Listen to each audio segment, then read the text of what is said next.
I'm not saying all men, like I feel like I'm pretty expressive at this point in my life for the most part, but how do you get men to, or do you think it's even important for men to open up? I do think it's important for men to open up in a way, but I think that There's a that's so balance. well. So it's interesting because I don't know how old the man is. So The man? in other words, like I think you go through phases as a man, just like as a human being, Yeah. and so it's not as important for us to be open for guys. Like I don't need you to hold me, and I don't need to talk my problems out.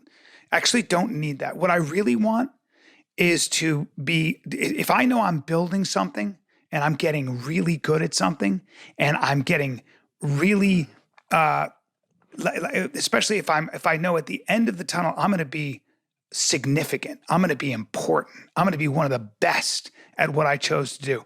Money in the bank, power, I'm going to feel good about myself. I always say, if you want to learn about yourself, get really good at something. That's my advice to men. I don't speak for women, but that's my advice for men. Get really good at something, because the process you will undertake to get very good at something, you will have to come up against your shortcomings. You'll have to confront all your weaknesses, all your liabilities. So I don't know that being emotionally open is as cathartic to men. When what really matters, they'll crawl over, like they'll starve and freeze and be miserable if they know at the end of that they will be a Navy SEAL. They'll be a black belt in jiu-jitsu, or they'll be one of the best in the world in the NFL. They don't need, hey bro, I don't need your therapy. I'm on my way somewhere. I got a goal. I got a prize. I'm going to kill it. That's what I care about. I'll sleep on that wood floor. If I see that light, if I see that prize, that's how we are, I think. But I wonder if I'm off kilt here. How many people, maybe this is a bad example, people that get all the money in the world, you see actors, celebrities, this or that get to the pinnacle and they're still fucking miserable. Well, now this is why we're talking. Yeah. And I think, and maybe when I said expressing, like, yeah, I think we're talking about grief, this, that, dealing with shit. It's all kind of relative. Some of them, I think they're all the same modalities, which is why I respect this conversation.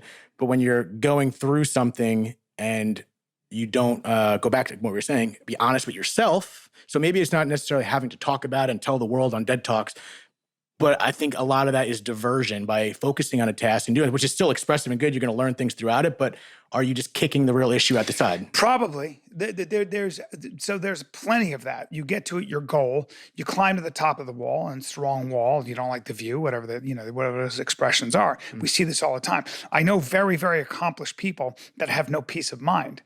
Right? It's that Jungian expression where if you don't, I guess, bring the subconscious to the conscious, it will act out as fate in your life. Yes. It's a great saying, right? Because I like that. You do have to confront, it does go beyond accomplishment, status, and power. Now we're getting into the spiritual. Yes. Now we're getting into life will humble you.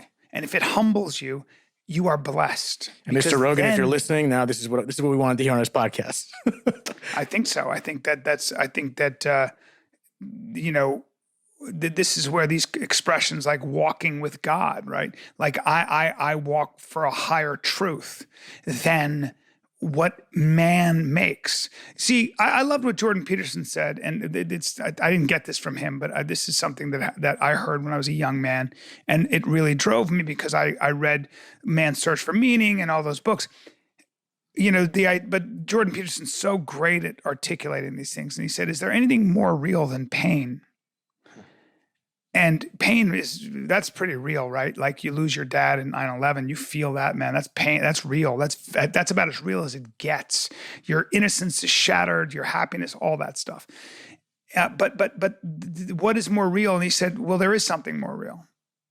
It's the meaning you derive from that loss. And it is the ability to transcend not only that loss, but how about this?